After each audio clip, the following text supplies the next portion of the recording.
Poprvé, Európskej únii chýba líderstvo.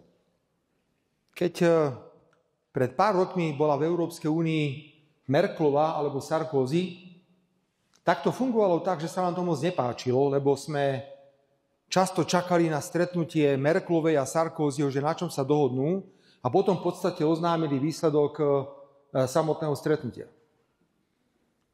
Dnes nemáme v Európskej únii lídrov typu francúzskeho prezidenta alebo nemeckej spolkovej kancelárky, ktorí by určovali, že ako tá Európa má ísť, kam má ísť.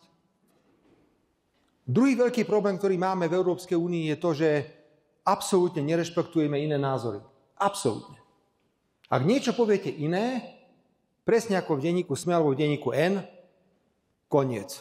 Nemôžete povedať nič iné. Iný názor sa nepatrí. Ja sa vás teraz pýtam veľmi jednoducho. Európska únia chce prijať rozhodnutie, aby sme v rokoch 26 a 27 dali Ukrajine 140 miliárd eur na vojenské výdavky. Prepáčte, vy s tým môžete súhlasiť, ja váš názor budem rešpektovať. Ja vám ale hovorím, že s týmto názorom nebudem nikdy súhlasiť. Nikdy. A odmietam, aby sa Slovensko zúčastnilo na akejkoľvek finančnej alebo inej schéme, ktorá dá Ukrajine na nasledujúce 2 roky 140 miliárd na vojnu. Ja nechcem vojnu. Ja už chcem skončiť. A hovoril som o tejto vojne aj s Putinom, aj so Xi Jinpingom, so všetkými som o tom hovoril. Opakovane som povedal ruskému prezidentovi Putinovi, viete, čo je zvláštne, že ja sa stretnem s Putinom a potom mi všetci volajú. Čo ti povedal? Čo ti povedal? Ako bolo? Čo porozprával? Tak na to, že sa s ním stretnite, nech to vám povie. Ja sa stretnem so Xi Jinpingom, čo ti povedal? Ako bolo? Čo bolo? Kde bolo? Ako bolo?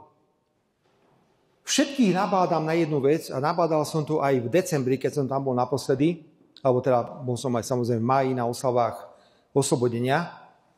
Hovoril som prezidentovi Putinovi, pán prezident, preboha, prečo aspoň neurobíte nejaké prímerie?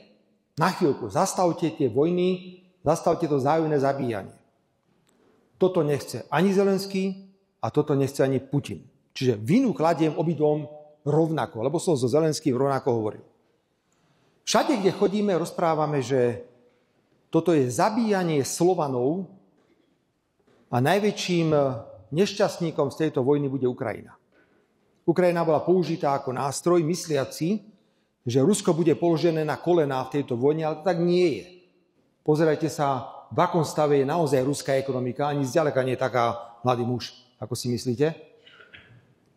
A myslím si, že je najväčší problém, že Európska únia ide poskytnúť 140 miliárd eur na pokračovanie vojny.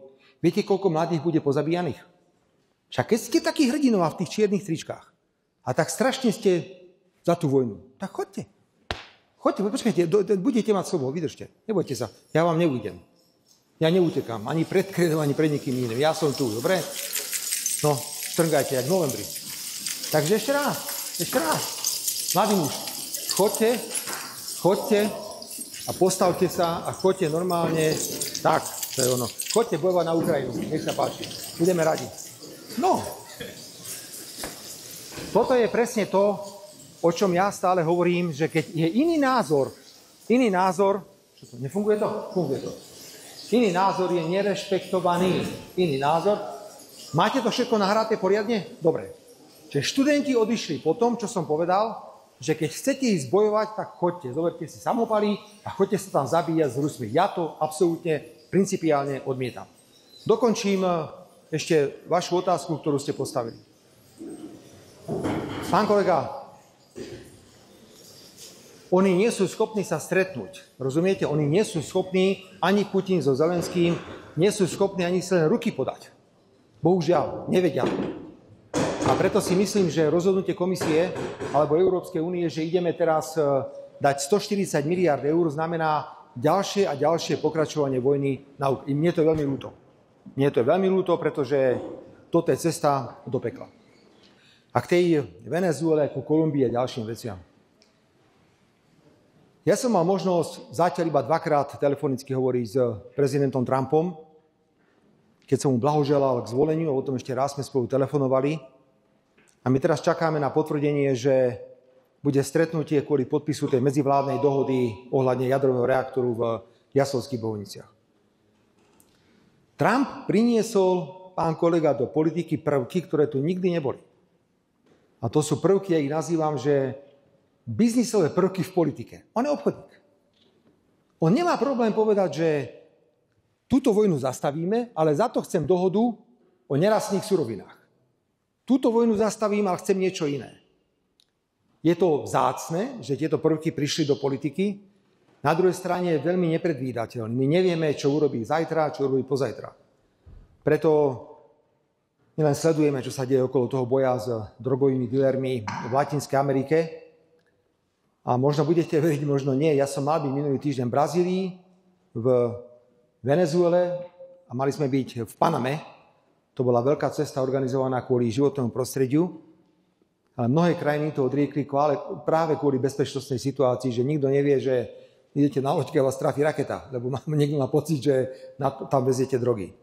To je prezident Trump pri všetkej úcte. Ja naozaj rešpektujem každého jedného lídra na svete. Každého jedného, prosím, rešpektujeme sa. On je kouboj, viete. Priniesol prvky, ktoré v politike nikdy neboli. Ale na druhej strane buďme vďační za to, že tieto prvky priniesol, pretože ak by pokračovala Bidenová administratíva, bolo by to horšie, horšie a horšie.